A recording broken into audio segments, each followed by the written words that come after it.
David, can you share one example of what you mean by communications in leadership means business? Sure. I think when communications is working at its finest, we're impacting business results. Some of the work that we did recently with one of our clients, Lockheed Martin, we helped them reduce injuries over 5 years by 50%. That was significant for them. Building a culture of safety really impacted their bottom line and most importantly kept people safe. And you tie communications directly to those results? Absolutely. Because that's important to be measurable that way, and that's what you build into it? Mm-hmm. We're able to track a number of different metrics that were sort of leading indicators that we were making a difference in the number of accidents. Oh, wonderful, wonderful. You also talk about truisms that most leaders must understand. Can you share one of those truisms? Sure. I think one of the most important is that everything you do communicates something. Everything you say, everything that you do, whether you intend to or not. So my thought is, for leaders, you might as well get good at it. Wonderful, wonderful.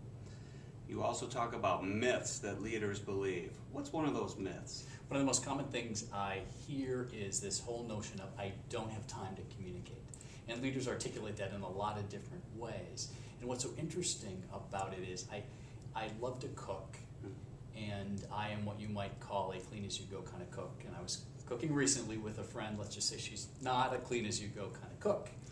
And I thought, okay, David, flex your style. You talk with leaders about that all the time. And so I have to tell you, it was really challenging for me. And I ended up with a whole stack of dirty dishes in my kitchen. And when we sat down to eat the meal, it didn't quite taste as good as it normally did.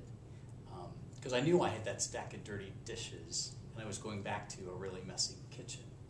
And isn't cooking often like communications? That we always have time to clean up a mess, but we don't have time to be more planful and purposeful.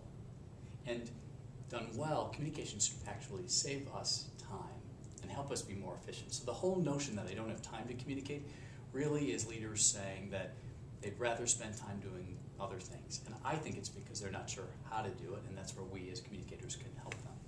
And it's almost being more methodical as you're going along, and that helps to allow the whole process to move more smoothly, it sounds like. Mm-hmm. Absolutely. I think, if there's one takeaway that I think is so critical for all of us, a great way to improve your communications tenfold is to be more purposeful and planful in what you do. Mm-hmm. Just that alone will help improve your results.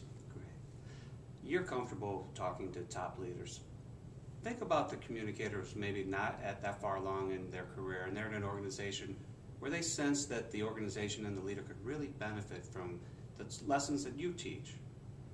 How can that communicator engage the leader without seeming like they're being, dropping a bomb on them? Mm-hmm. I think anytime you're giving anyone feedback, one of the most critical things to do is to share your motivation and your intent.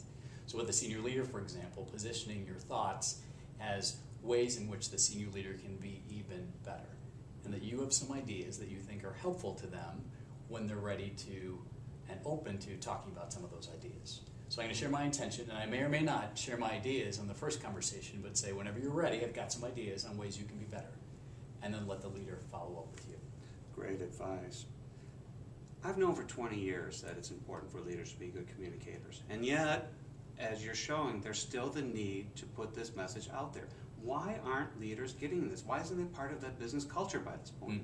That's a great question. And I just did a posting on one of my LinkedIn groups because I was thinking with so much written about communications, to your question, why are we so bad at it? And interesting dialogue ensued. My sense is it's because it is so difficult to do it well, that there's strategies and tips and techniques and best practices, but that you need to flex your style. You need to adapt all of those strategies based on the situation, based on the audience, based on the climate, that there's not sort of this one-size-fits-all approach, which makes it interesting, if you will. And so I think it's tough in a lot of ways, and that's probably the number one reason why we're not better at it. But the good news for us is great opportunity for those of us that work in the communication space to help and provide counsel. Great. I have gotten so much out of your book, You Can't Not Communicate. I'm just curious, have you been thinking about a sequel at this point? Thanks for asking. Actually, working on a second book, You Can't Not Communicate 2, based on a lot of the feedback that I've gotten, which is coming out in May. It's designed to be the less common but still critical communication opportunities. So I'm going to talk about the 7 deadly sins of leadership. I'm going to talk about communicating with millennials, talk about how do you reach those hard to reach audiences. Mm-hmm. So it's a complement to You Can't Not Communicate and done in the same kind of format, but covering other more complex, interesting, challenging topics. So look for that. I certainly look forward to it. In May it's coming out. I will look for that, and I will look forward to hearing your presentation now. So thank you so much for taking a few minutes. You bet. Thanks.